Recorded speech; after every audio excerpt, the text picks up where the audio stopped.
Hi everyone, I'm Joe. Today it's time for me to do a book review of The Colour of Magic and The Light Fantastic, both written by the late and great Sir Terry Pratchett. First of all, these were written in 1983 and 1986 respectively, or I should say published in those years.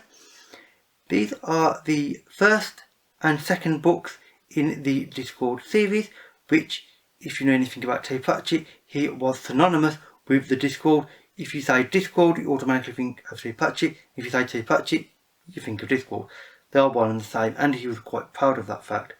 These are also the first and second books that feature the character of Rincewind the Wizard. We'll talk about Rincewind later. I will say, however, that if you don't know anything about Discworld, that the Discworld novels are not a sequel series. Books 1, 2, 3, 4, 5 are not a continuation of each other, apart from these two, which are unique because The Light Fantastic is actually a direct sequel to The Colour of Magic, which is the first and only time that Terry Pratchett does this. Every other novel is completely alone. They feature certain character sets, like Rincewind the Wizard makes a recurring appearance in certain books, but there are other character sets, and that's how the overall setup of this series and universe works. So, first of all, talking about these two novels. Now, these were written in the early 80s. The plot of them is a really interesting one, although in many ways it's a sort of fairly simple plot compared to later Discworld novels, because frankly this is slightly more of an adventure in a far more simplistic sense than the later novels, but I'll get around to that in a minute. First of all, I will start with reading the very first paragraph from The Colour of Magic, which is where it all started for me, because this is the first Discworld novel that I ever read. So, I can find the first page. In a distant and second-hand set of dimensions, in an astral plane that was never meant to fly, the curling mists of waver and part. See, greater chewing, the turtle comes, swinging slowly through the interstellar gulf, hydrogen frost on his ponderous limbs, his huge and ancient shell packed with meteor craters. Through sea-sized eyes that are crusted with rheum and asteroid dust, he stares fixedly at the destination. Now, that is a iconic start to the Discworld novels, and it sets the overall world up very well. Basically, this is not a traditional world, obviously, like ours. This is a disc that sits on the back of four giant elephants, that sits on the back of a giant world turtle called Greater Chewing.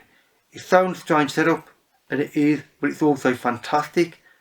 And indeed, the turtle comes into play in the second novel, which I'll talk about a bit more later. First of all, synopsis of the first book.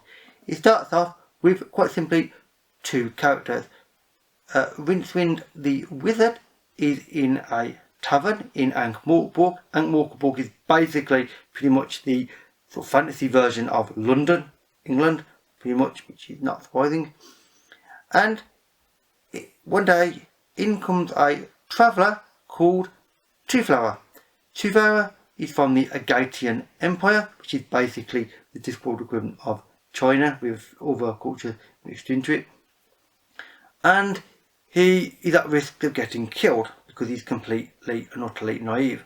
So Rincewind helps him out, and that sets in motion a chain of events which basically sees them fleeing Ankh-Morpork, being chased by various murderous people, and running across multiple continents, in fact, being chased again by different murderous individuals and monsters and trolls and dragons that aren't actually there, apart from when they are. They're only there when you believe in them, as it goes. And this is one hell of a big adventure, and one that I really enjoy. The reason for Rincewind being in the tavern is, one, he's a student, and being in a tavern or pub is often what the main activity of university students, both in our world and in the Discworld. And also that he's actually terrible at being a wizard.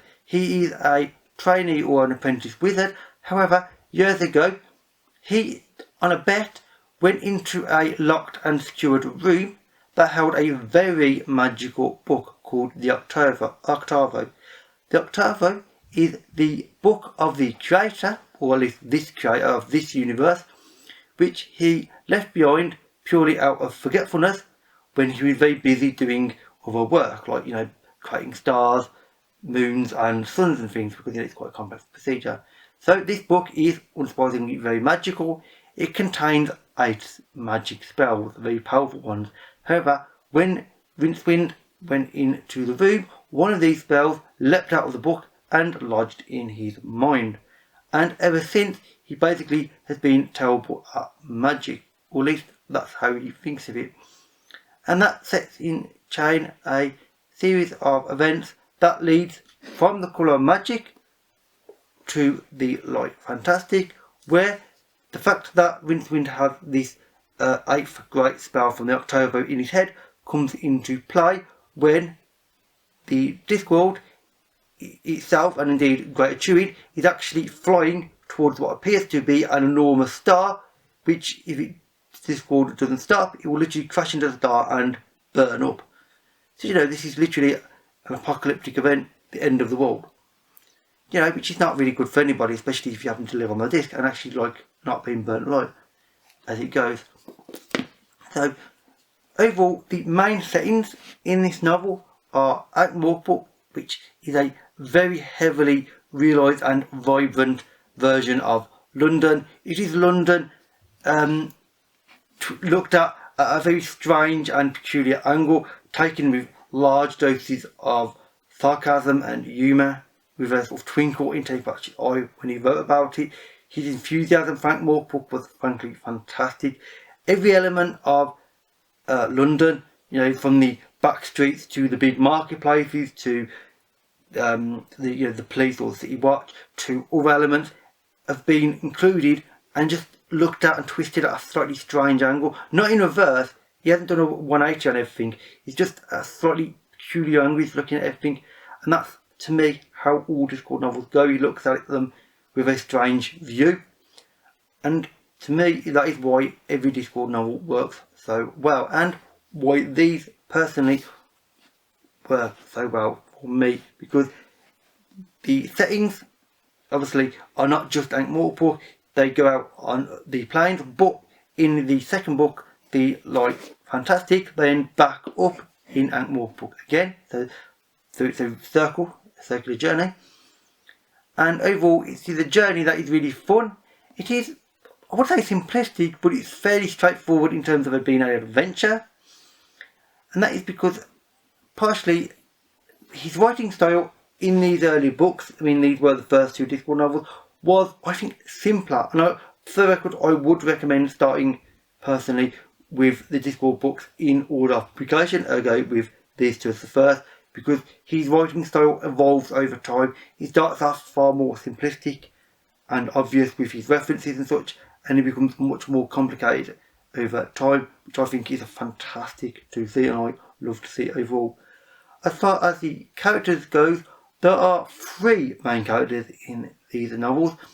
Those being Rincewind, the failed wizard. He is a coward by his own words. He runs away from danger at all opportunities.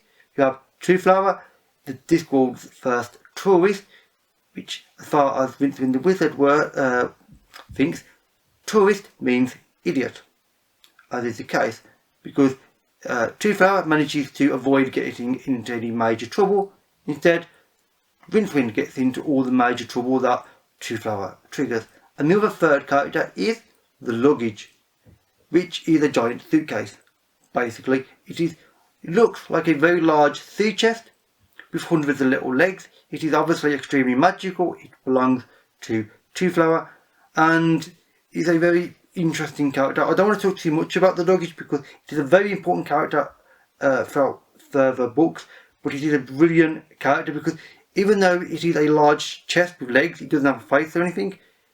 It has a distinct personality, and it is a fantastic character that I have always loved the luggage. And frankly, there are many sort of little statues and all sorts of things related to the luggage that you can buy, which frankly maybe in the future I will.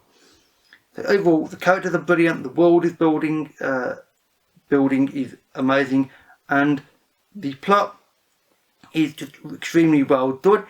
Yes, as I said, it may be a bit simplistic in terms of it being a straightforward adventure novel, but frankly, what is wrong with having a simple but fun adventure novel? Because the humour in this is fantastic too. Pratchett wrote everything with such a amazing eye for detail, and also with such a wry humour, and sometimes quite a dark humour at times. You can never forget the dark humour that he puts into his book at times. It's just fantastic, that mixture of sort of very light-heartedness and also darker moments, and both personal moments and very open, sort of uncaring moments. He does everything in a very short time. I mean, one flaw with the books in a way is that because both novels are fairly short and he's trying to fit quite a lot in, often the novels do feel a bit, not rushed, but just feel a bit glossed over at points, because you blatantly feel as though he had a greater idea for certain elements, and due to constraints and other concerns, he didn't write them into as much depth as what at least the reader would like to see. But that is fine, because you still get a brilliant picture, and this is still a brilliant start to the Discord series. So overall, I would very heavily recommend these novels.